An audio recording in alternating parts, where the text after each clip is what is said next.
मो कवितार शीर्षक हेउची रूपादास। नैयार पारी रूपादासर गाँ बहु वर्ष तले अंधारे मिली जाए, तथापि तारार रोमांचरे गाँ आकाश शिहरे उठे।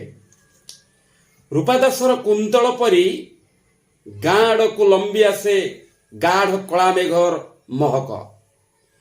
वर्षा झरुथाए झिपिझिपि कुंडा उड़ेइबा परी। रूपादास गाधोई सारिबा परे तार चुना चुना केशरु जलबिंदु झरिबा पड़ी मेघ बेले बेले झरुथाए, मेघ बेले बेले झरुथाए। रूपादास तथापि कादुअरे भिजी अलता पादरे धीरे धीरे चालुथाए। रूपादास पाई नई पठा शिहरी उठे। केबे असीणरे रूपादासर गह गह केश परी उड़ुथाए काशतंडीर आसर। केबे ता चंपा फुलिया देह परी सोरिष फुलर खेत। रूपादास गोटे छन छन हरिणी केबे देखा देई पुणी उभेई जाए।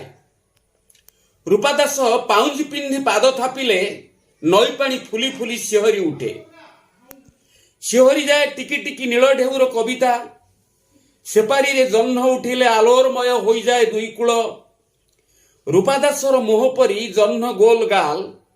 रूपादासर फेरी जीवा परे सबु फिका फिका गाँ जह्न आकाश आउ सोरिष फुलर खेत।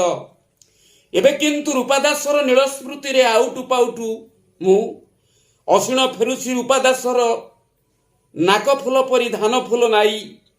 रूपादासर मोह उंकी मारे गाँ रूपादास गोटी सीमारे एकाकार। गाँ रूपादास गोटी सीमारे एकाकार।